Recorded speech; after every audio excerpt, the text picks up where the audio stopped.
aux Corinthiens. Donc, pour déjà commencer à chercher au chapitre 4 et 5.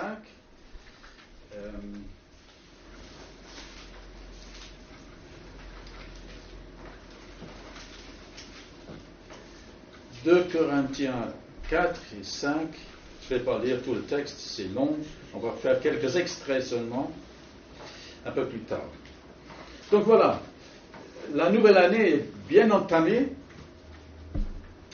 Et n'est-il pas vrai qu'on a un peu de mal à imaginer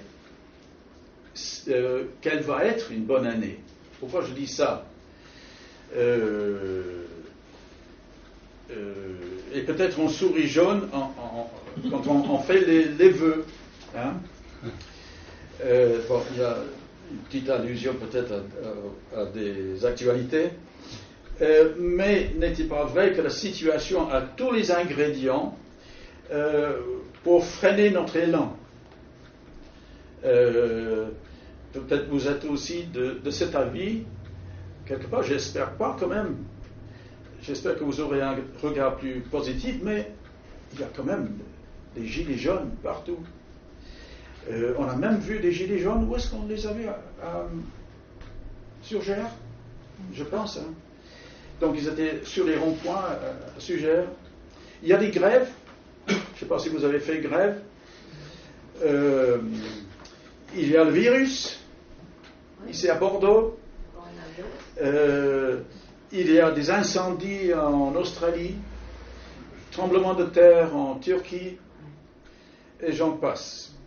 Alors l'année semble déjà bien encombrée d'obstacles et d'embûches, et on peut se sentir fatigué de tout ça, même avant d'avoir commencé l'année. Où trouver la motivation donc, dans ces circonstances, pour s'élancer dans cette nouvelle année?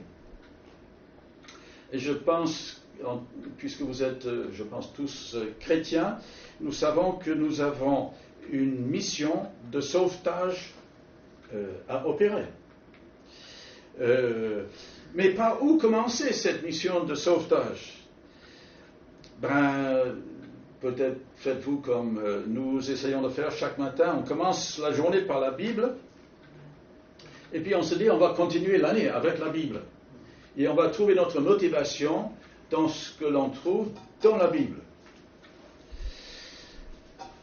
Donc ce matin, je propose de parler de ceux qui conduisent leur vie selon le Dieu de la Bible et qui réussissent leur vie malgré les difficultés, malgré l'opposition, malgré tout ce côté négatif de ce que l'on entend, de ce qu'on voit de notre monde d'aujourd'hui. Et que le Seigneur donc veuille bien utiliser les exemples que je vais citer pour nous équiper, nous aussi, afin de bien mener notre vie en 2020. Nous allons lire quelques textes de 2 Corinthiens concernant l'apôtre Paul et ses compagnons, missionnés par le Seigneur pour porter l'évangile aux païens et aux juifs. Alors, je ne peux pas lire tout le texte, ça prend trop de temps, mais j'ai juste choisi quelques textes. Par exemple, 2 Corinthiens 4, 1. C'est pourquoi, ayant ce ministère, quel ministère? Le ministère d'apporter la bonne nouvelle à un monde en perdition. C'est pourquoi, ayant ce ministère, selon la miséricorde qui nous a été faite, nous ne perdons pas courage. Voilà, on a déjà donné le ton. Et puis, 2 Corinthiens 4, verset 7, qui est un aveu de faiblesse. Et peut-être nous tous, nous pouvons faire cet aveu de faiblesse, mais, M majuscule, mais, nous portons ce trésor dans des vases de terre. Voilà, ça c'est l'aveu de faiblesse, afin que cette grande puissance soit attribuée à Dieu et non pas à nous. Et ça annonce déjà que l'on peut être positif tout en admettant qu'on n'est qu'un vase de terre. Et puis 2 Corinthiens 4, versets 15 à 18, car tout cela arrive à cause de vous, afin que la grâce, en se multipliant, fasse abonder à la gloire de Dieu des actions de grâce d'un plus grand nombre. C'est pourquoi nous ne perdons pas courage. Et lors même que notre homme extérieur se détruit, notre homme intérieur se renouvelle de jour en jour, car nos légères afflictions du moment présent produisent pour nous, au-delà de toute mesure, un poids éternel de gloire, parce que nous regardons non pas aux choses visibles, mais à celles qui sont invisibles, car les choses visibles sont passagères et les invisibles sont éternelles. Puis finalement, 2 Corinthiens 5, 6 à 8, nous sommes donc toujours pleins de confiance. Et nous savons qu'en demeurant dans ce corps, nous demeurons loin du Seigneur, car nous marchons par la foi et non par la vue. Nous sommes pleins de confiance. Et nous aimons mieux quitter ce corps et demeurer auprès du Seigneur.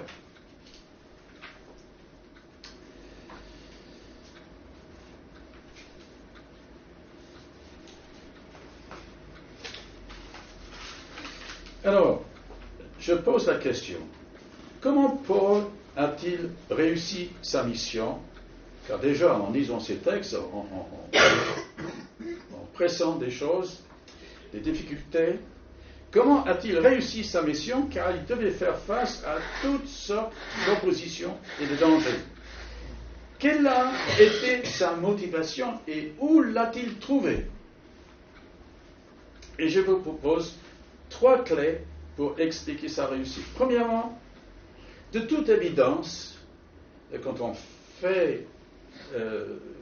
lit ce texte-là, de Corinthiens 4 et 5, et même ailleurs, il n'avait pas peur de la mort. Bon, je ne sais pas si, en pensant à la mort, ça vous donne des frissons.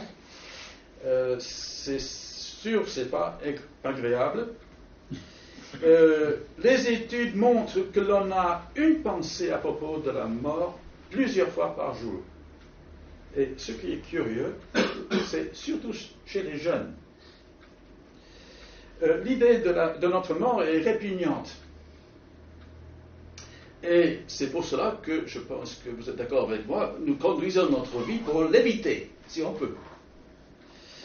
Et n'est-ce pas juste de vouloir préserver sa vie? Et dans ce but, dans le but de préserver sa vie, on tente d'assurer notre alimentation, notre santé, éviter de se mettre en danger, enfin, tout faire pour préserver cette enveloppe qui contient notre esprit et notre âme. C'est une priorité capitale qui occupe beaucoup de notre temps, peut-être la majeure partie de notre temps. Bon, on n'a qu'à regarder à tout ce qui nous est proposé à la télévision pour s'assurer que notre vie soit bien et qu'elle se prolonge. Et même il y a des études maintenant pour savoir comment on peut conserver, je ne sais pas de quelle manière, la vie est passée bien au-delà des 100 ans. Plaise pas à Dieu, quand même. Donc on passe beaucoup de temps à se demander, mais comment est-ce que je peux préserver, prolonger, améliorer ma vie? Pourtant, dans le sermon sur la montagne, Jésus nous reproche cette préoccupation et nous dit de changer de priorité. Qu'est-ce qu'il dit? Cherchez d'abord le royaume de Dieu et sa justice, et toutes ces choses vous seront données par-dessus. Nous venons de louer le Seigneur pour ce qu'il est et ce qu'il fait pour nous. Il nous aime d'un amour indescriptible. Il ne va pas nous abandonner. Il s'est engagé à pourvoir à nos besoins alimentaires, vestimentaires et tout. Et l'apôtre Paul a entendu cela et il a cherché à mettre en pratique cette exhortation de chercher d'abord le royaume de Dieu et sa justice, en se confiant en Dieu pour tout le reste. Alors, ça nous amène à nous poser la question, mais quelles sont nos priorités aujourd'hui? Quelles sont nos priorités? Qu'est-ce qu'on va faire? En quoi on va s'investir en 2020. Mais il y a d'autres éléments qui peuvent conduire quelqu'un à la peur de la mort. Le jugement, il est réservé aux hommes de mourir une seule fois, après quoi vient le jugement. Donc il y a le jugement. Mourir pour passer devant un Dieu qui... et puis aussi peut-être l'idée de l'anéantissement, si jamais ça devait exister. C'est-à-dire ma vie s'arrête, et puis quoi? Et ça fait peur. Et effectivement, Paul a pu redouter la mort si il avait peur de ces choses, le jugement ou l'anéantissement. Il s'estimait, n'est-ce pas, à être le premier des pécheurs. Rappelons-nous qu'il avait persécuté l'Église du Christ en emprisonnant et en tuant les chrétiens et en blasphémant. Il fait cette liste lui-même.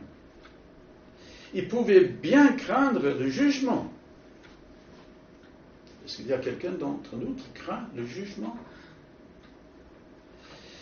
Mais Paul, lui, non. Il ne craignait pas. Car il avait obtenu la miséricorde et l'assurance de prendre part à la résurrection des morts. Donc, voilà pourquoi il a été prêt à affronter la mort, une mort qu'il affirme être constamment à ses trousses à cause de son ministère.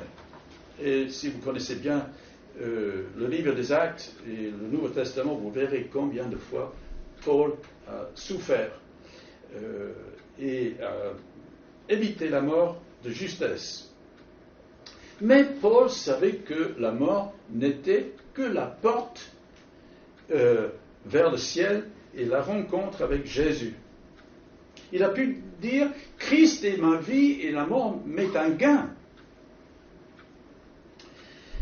Donc, libre de la peur de la mort et assuré de ressusciter, quelle autre motivation avait-il pour accepter d'affronter toutes sortes de dangers de la part des gens qui lui voulaient du mal? Il y avait aussi des chrétiens contrariants. Il ne faut pas croire que les chrétiens sont des anges. Des chrétiens contrariants, il y en a pas mal.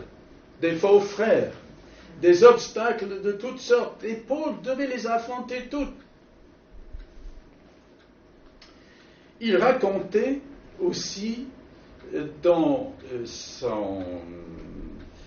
il comptait sa vie, il disait qu'il portait sur son cœur les soucis de toutes les églises. Bon, ici, Gilbert, peut-être vous autres, vous n'avez que le souci de cette église. Mais lui, imaginez le nombre d'églises qu'il avait fondées ou par où il est passé, et il se souciait de chacune et des gens qui fréquentaient ces églises.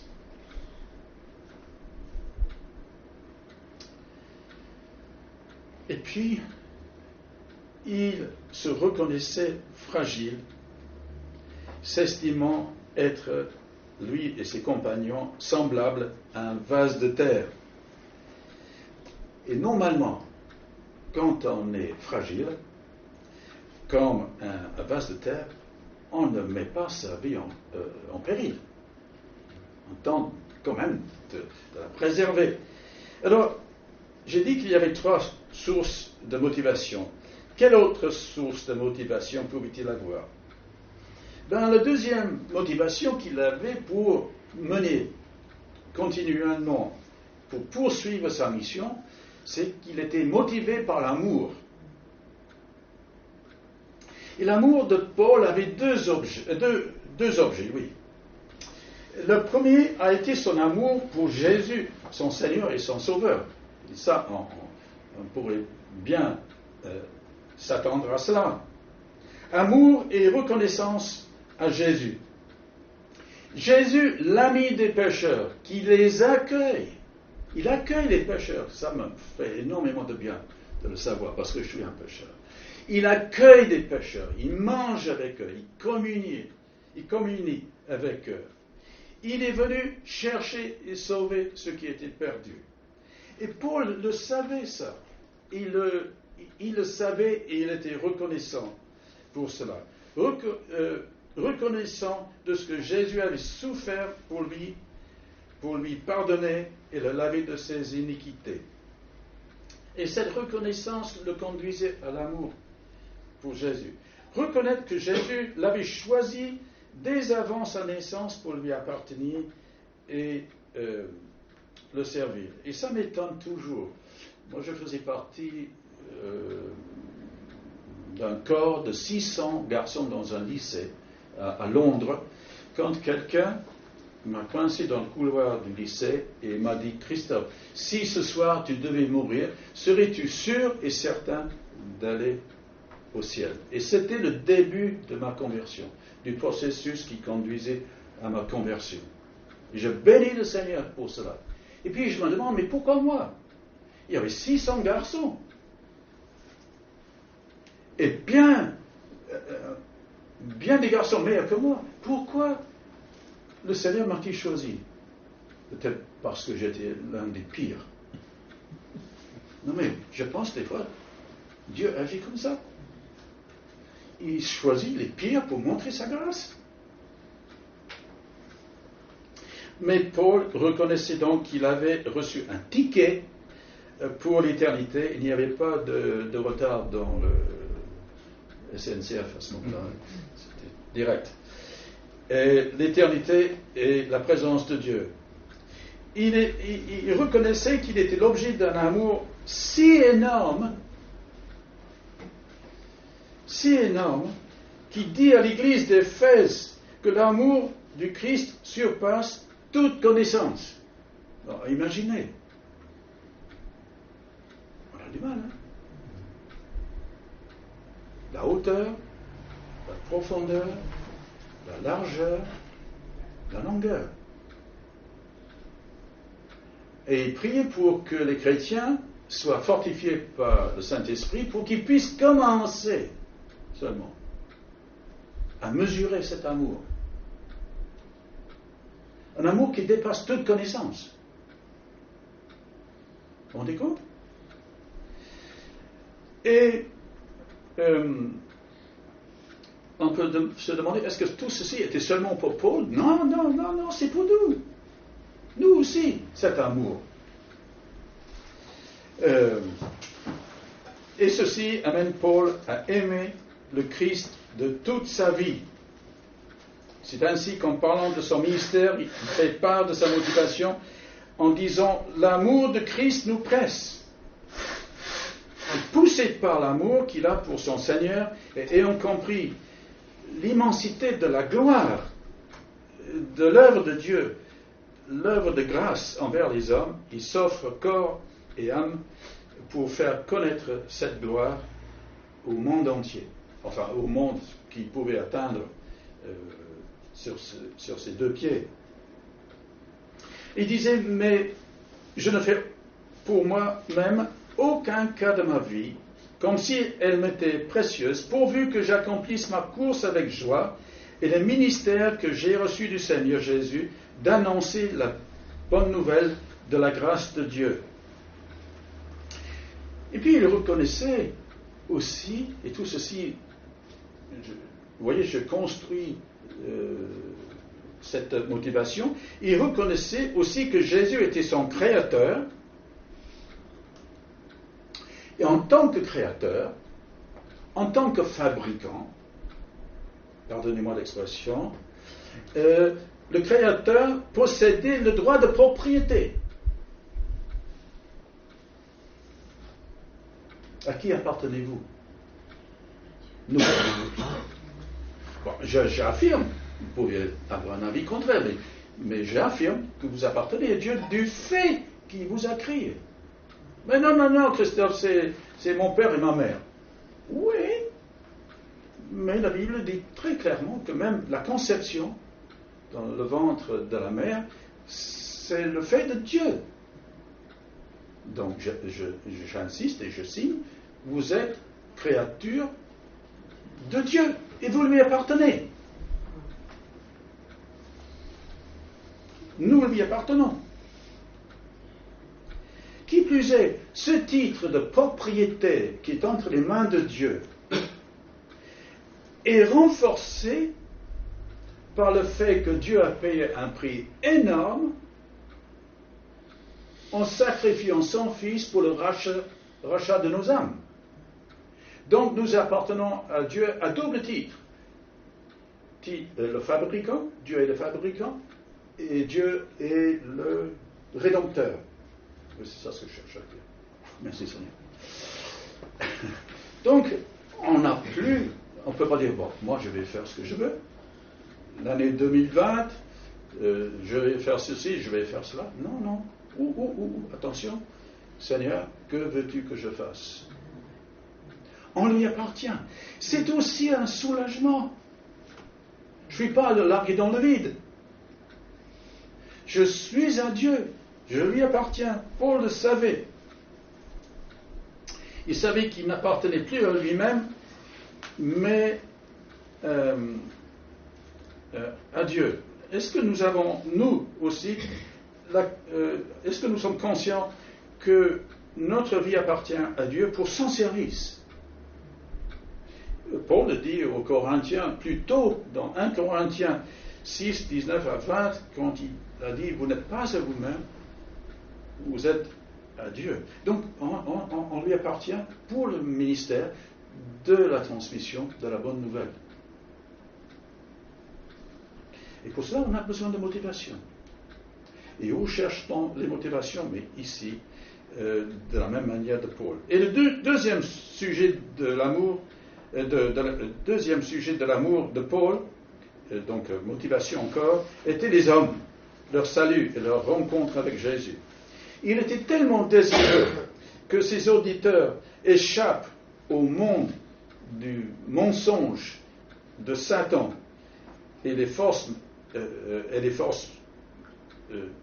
le monde où les forces mauvaises régnaient, qui s'est mis à l'œuvre de dire la vérité. Vous connaîtrez la vérité, et la vérité vous affranchira. Et les hommes et les femmes qui nous entourent ont besoin de ça. Il était tellement désireux que ses auditeurs échappent à ce monde. Il cherchait à les faire transporter ou de les faire passer du royaume de Satan au royaume de Jésus. Son amour était tel qu'il se comportait comme un père ou une mère envers ceux qu'il cherchait à amener au Seigneur. Vous vous rappelez, si vous avez fait l'étude aux Thessaloniciens, qui disait, moi j'ai comme une mère, un peu plus loin, quelques lignes plus loin, ou comme un père pour vous. Paul se souciait de ses ouailles bien longtemps après avoir quitté leur territoire, se sentant blessés quand quelqu'un chutait, priant et jeûnant pour leur rétablissement, envoyant ses aides, Timothée, Silas, je ne sais pas qui d'autre, à leur secours quand lui-même était retenu. Et aux Corinthiens, il dit que lui et ses aides étaient leurs esclaves. Alors, un esclave ne peut pas faire ce qu'il veut, il doit faire ce que le maître dit. Donc, il se considérait comme un esclave pour ses ouailles. Christophe, comment tu te considères vis-à-vis de ceux avec qui, de ceux que toi tu côtoies? Oui. Ça fait réfléchir. Il se souciait, Paul, de la sanctification de ses ouailles, de leur progrès dans l'amour. Combien de fois il dit grandissez dans l'amour et la bienfaisance, comme cela convient aux enfants de Dieu. Il s'était engagé dans une lutte titanesque avec le monde spirituel, invisible, contrôlé par Satan et ses alliés pour libérer les hommes de leur esclavage. Et ce monde maléfique, invisible, faisait parfois, souvent, irruption dans le monde visible de toutes sortes de manières. Les persécutions, menaces de mort, lapidation, emprisonnement, opposition de la part des autorités aussi. Donc, il ne faut pas qu'on soit étonné de ce que, quand nous abordons les nôtres, qu'on a de l'opposition. Mais dans Éphésiens 6, il explique aux chrétiens que l'ennemi n'est pas celui qu'on pense. C'est-à-dire qu'il ne faut pas faire une fixation sur les hommes, sur les... je ne sais pas encore... comment le dire. Nous n'avons pas à prendre les armes contre les hommes. Enfin, pas les armes, là encore, je m'explique. Paul dit aux chrétiens que l'ennemi n'est pas celui qu'on pense. Les armes pour combattre ne sont pas celles qu'on imagine, celles du monde visible, mais celles du monde invisible. Vous connaissez ce passage dans Éphésiens 6. Car les armes avec lesquelles nous combattons, ça c'est pas Éphésiens 6, c'est le chapitre 10, verset 4 de 2 Corinthiens. Car les armes avec lesquelles nous combattons ne sont pas charnelles, mais elles sont puissantes par la vertu de Dieu pour renverser les forteresses. Nous renversons les raisonnements et toute hauteur qui s'élève contre la connaissance de Dieu et nous amenons toute pensée captive à l'obéissance de Christ. Notre combat est un combat pour les pensées des hommes. Parce que la pensée du monde captive les hommes et les retient dans l'esclavage, tandis que l'Évangile libère de cette pensée du monde. Soyez transformés par le renouvellement de votre intelligence afin que vous discerniez quelle est la volonté de Dieu, celle qui est bonne, agréable et parfaite. Mais si vous deviez présenter cette manière de faire, par exemple, à un directeur de campagne présidentielle ou politique, il vous dirait, vous êtes fou. Il vous renverrait aussitôt. Mais nous ne sommes pas dans une campagne politique encore que.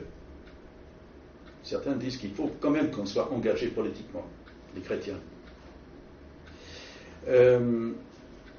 Mais est-ce que nous sommes motivés comme Paul et combattons-nous avec les mêmes armes que Paul? Paul était à fond dans un combat sans merci, motivé par son amour pour le Christ, pour les hommes, et il n'avait pas peur de la mort.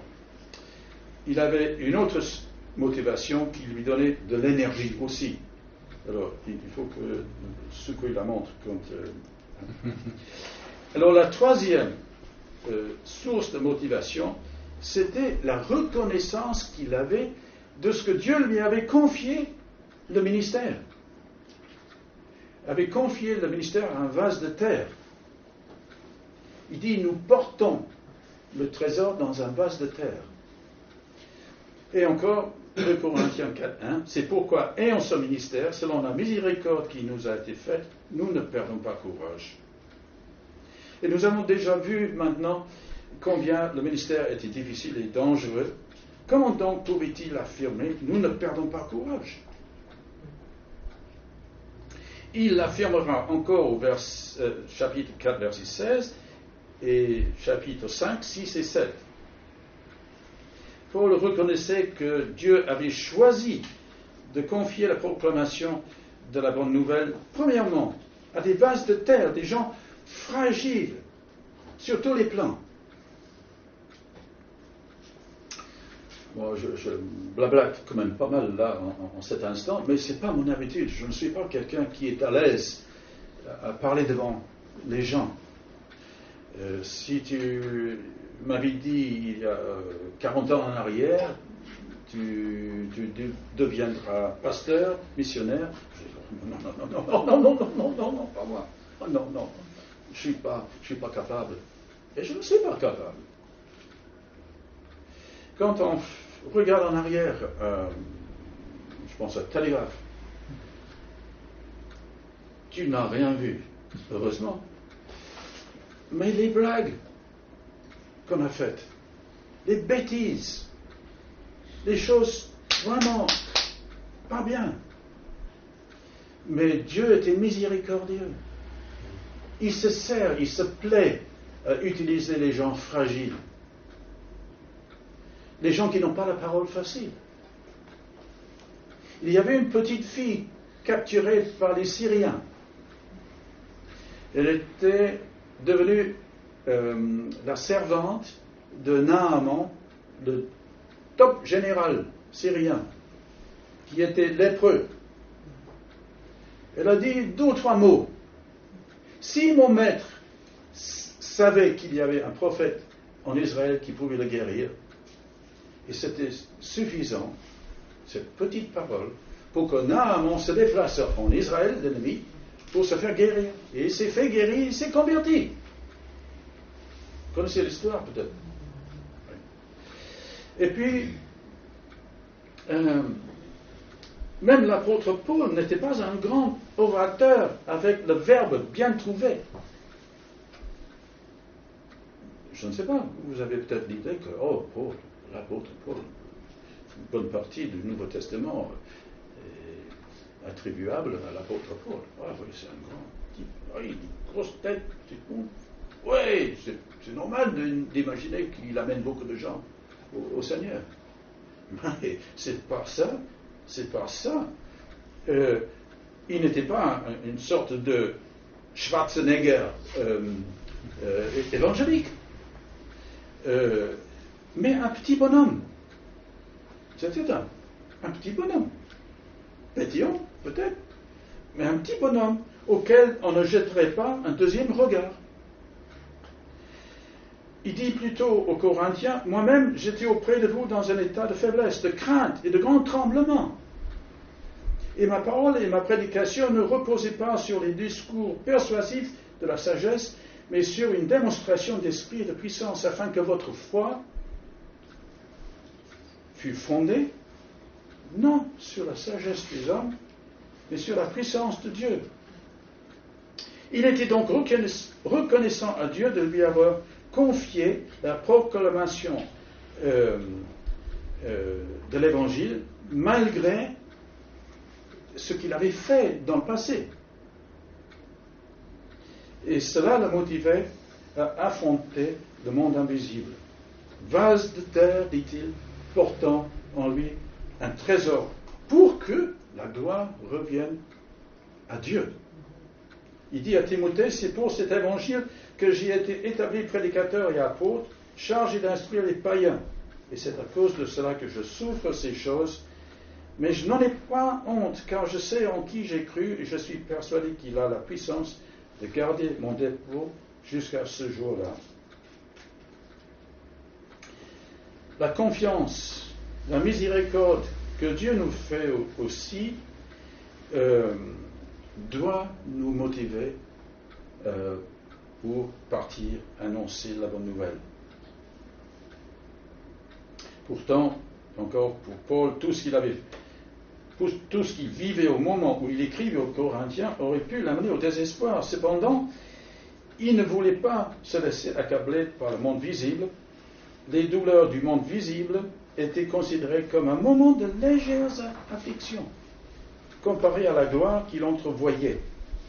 Nous regardons non pas aux choses visibles, dit-il, mais à celles qui sont invisibles, car les choses visibles sont passagères et les invisibles sont éternelles. Nous avons placardé ça sur le mur de la cuisine parce que dans la cuisine, c'est là où on vit principalement, c'est là où on se lève le matin avec comme ça, et puis on regarde à ça, et ça nous requinque.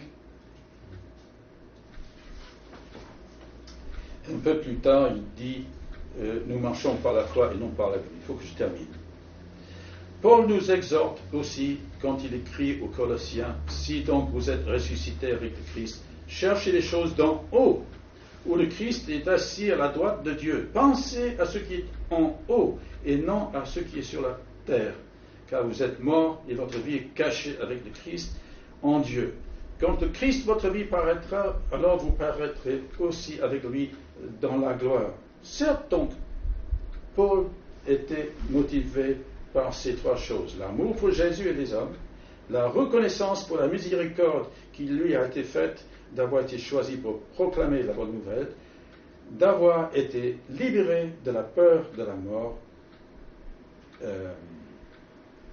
Et c'est ça qui le motivait. Et puis la perspective de ce qui l'attendait à la fin de la vie. Certes aussi, le défi qui nous confronte d'annoncer l'Évangile est immense. Mais nos sources de motivation sont les mêmes que pour l'apôtre Paul. Et puis Paul a su garder donc en perspective, si je puis dire, alors là ma femme va me tomber dessus pour mon français un peu, mais l'enfilade des choses de la vie, partant du présent jusque dans l'avenir, il faut garder cette perspective dans nos cœurs aussi, dans nos pensées. Et cette perspective a fortifié Paul aussi dans son combat.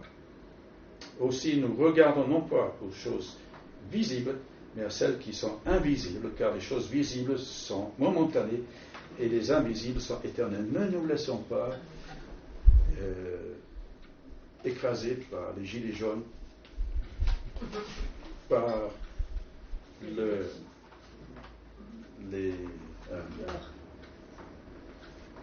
les grèves, par toutes sortes de choses, les mauvais pronostics. Allons de l'avant parce que nous avons des motivations inébranlables. Merci. Amen.